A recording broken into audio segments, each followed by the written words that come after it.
di akhir masa jabatan Joe Biden, mantan Presiden Amerika Serikat kemarin. Beliau menyampaikan pidato yang mengguncangkan panggung politik khususnya yang ada di Amerika Serikat dari ruang oval Gedung Putih. Ia memperingatkan ya tentang ancaman yang semakin nyata terhadap demokrasi Amerika Serikat, yaitu adalah oligarki. Yang mana pidato ini ada kaitannya dengan kemenangan Donald Trump kemarin dan kekalahan Kamala Harris yang merupakan salah satu kandidat dari Partai Demokrat. Semakin lama, saya ini sangat tertarik dengan geopolitik dunia, khususnya negara Amerika Serikat.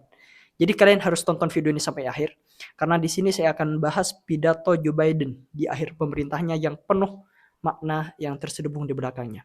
Jadi selamat datang di edisi saya tentang pidato Joe Biden yang cuman omong-omong. If their abuse of power is left unchecked.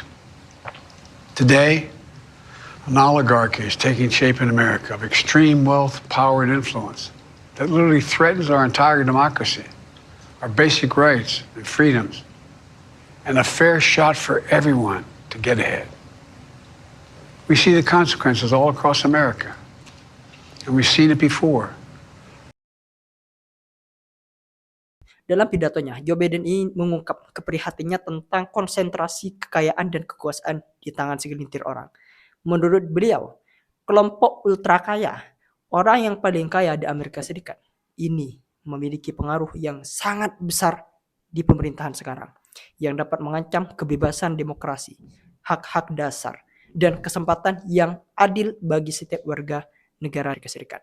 Joe Biden juga mengatakan kalau isu ketimpangan ekonomi ini bukan hal-hal yang baru. Namun di era modern sekarang, peran para miliarder teknologi semakin dominan dalam politik dan ekonomi. Joe Biden juga mengatakan dan terang-terangan mengkritik bagaimana orang-orang seperti Elon Musk, Mark Zuckerberg, dan Jeff Bezos ini mampu mempengaruhi kebijakan, bahkan bisa membentuk opini publik melalui platform media sosial mereka. Dari pidato ini secara tidak langsung Joe Biden ini mengkritik Donald Trump di pemerintahan sekarang, yang mana kita tahu para miliarder Amerika Serikat, bahkan orang yang paling terkaya pun di dunia ini mendukung penuh terhadap Donald Trump, seperti Elon Musk, Jeff Bezos, Mark Zuckerberg. Padahal ketika kita flashback gak hanya Donald Trump yang dibantu oleh miliarder seperti ini, Joe Biden juga dibantu dulu pada saat pemilu. Dimana Joe Biden pada saat itu didukung sama miliarder dan orang-orang yang memiliki power yang sangat besar pada saat itu. Di antaranya Michelle Bloomberg, pendiri Bloomberg, Reed Hastings, Patrick Quilley, CEO dari pendiri Netflix, Laurence Powell Jobs, Jeffrey Zuckerberg, dan miliarder lainnya. Bahkan setelah menjabat pun, Joe Biden ini mengangkat beberapa mantan eksekutif dari perusahaan investasi terbesar di dunia, yaitu adalah BlackRock, untuk mengisi pos-pos strategis dalam pemerintahnya pada saat itu. Apakah ini tidak disebut oligarki? Saya udah gak heran lagi ketika pada saat itu ada perang sana sini. Ketika ada suatu konflik, Amerika Serikat pasti hadir di situ. Amerika Serikat pasti membantu dan memberikan bantuan bahkan di negara itu, yang membuat perangnya ini semakin besar. Nah, ini ada katanya dengan oligarki. Ketika negara konflik, perang, maka otomatis dia akan butuh senjata perang. Kebetulan 5 perusahaan senjata dan tercanggih di dunia ini semuanya ada di Amerika Serikat. Yang mana kalau kita lihat salah satu pemegang sahamnya ini ada perusahaan yang mendukung Joe Biden pada saat itu, yang bisa disebut dengan oligarki. Adanya perang ini, maka yang mendapat keuntungan bukanlah negara yang menang, tapi yang diuntungkan adalah oligarki yang ada di Amerika Serikat, yang punya perusahaan senjata terbesar di sana. Kalian cek sendiri antara 5 perusahaan ini semuanya salah satu pemegang sahamnya orangnya itu aja, perusahaannya situ-situ aja. Ya saya gak akan buka di sini karena kayaknya bahaya sih kalau disebut di sini. Kalian cek aja lah sendiri, ada di Google dan segala macam. Namun di pemerintahan Donald Trump ini sangat berbeda. Yang mana Donald Trump ini tidak sangat suka perang di mana-mana. Bahkan Ukraina sama Rusia kemarin, oleh Donald Trump diminta untuk menghentikan perangnya. Namun nanti kita lihat aja. Donald Trump ini mungkin akan lebih melakukan kebijakan yang strategis yang berkaitan dengan teknologi. Karena menurut Joe Biden oligarki yang membantu Donald Trump sekarang ini kan merupakan miliarder dari sektor teknologi. Jadi kita lihat aja nantinya. Pasti ada kebijakan yang mana kebijakan ini secara tidak langsung menguntungkan miliarder ini. Gampangnya aja Elon Musk kemarin. yang berambisi membangun peradaban di Mars. Yang mana ini semua ini tidak bisa dilakukan oleh Elon Musk sendiri tanpa ada dukungan dari pemerintah. Nah, sekarang Elon Musk mendapatkan dukungan dari pemerintah, khususnya Donald Trump. Ya makanya pada saat itu Elon Musk dukung Donald Trump, ya pasti ada maunya lah. Kita lihat aja nantinya. Jika misalkan ambisi Elon Musk ini untuk membawa manusia ke Mars ini ternyata didukung oleh Donald Trump dan terlaksana misalkan, yang akan diuntungkan siapa? Ya tentu perusahaan roket milik Elon Musk, SpaceX. This is the final go no go poll for operations. Raptor 1, Raptor, let's go.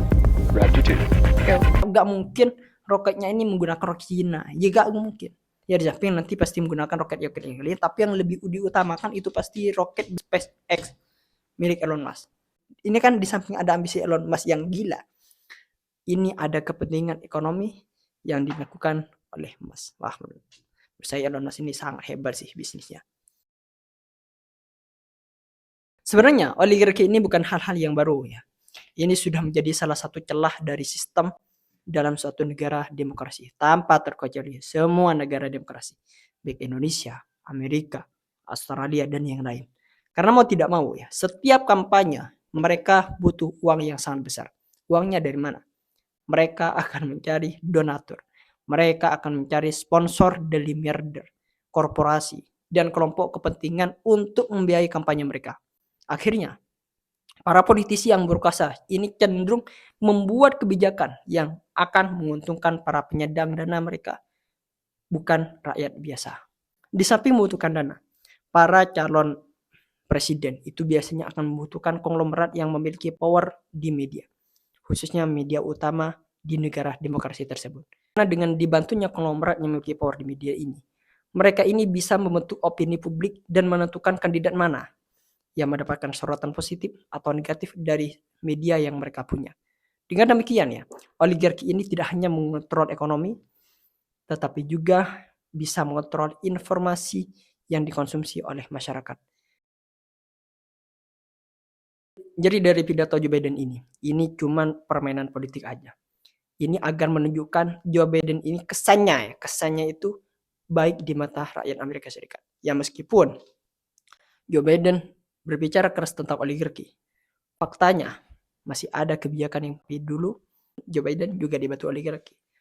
Dilihat dari mana? Faktanya masih ada banyak kebijakan yang justru menguntungkan elit pada saat itu. Baik pajak miliarder masih relatif rendah pada saat itu. Perusahaan besar yang tetap memiliki kekuatan lobby yang besar. Banyak anggota kabinet Biden berasal dari sektor keuangan dan korporasi besar. Bahkan beberapa kebijakan Joe Biden terkait subsidi industri seperti energi hijau ini justru memperkaya segelintir orang dibandingkan membantu rakyat kecil. Jadi sebenarnya bagi rakyat ya, gak usahlah fanatik sama politik. Lagi fanatiknya itu cuman lihatnya di sosial media. Di sosial media, oh orang ini baik, orang ini ramah, orang ini hebat. Kalian jangan termakan dari informasi seperti itu. Ingat, itu belum tentu seperti itu. Ya bisa saja sosial medianya yang sedang digoreng oleh konglomerat yang memiliki power di media itu. So, risetlah terlebih dahulu sebelum kalian menelan berita. See you next video. Eksklusif.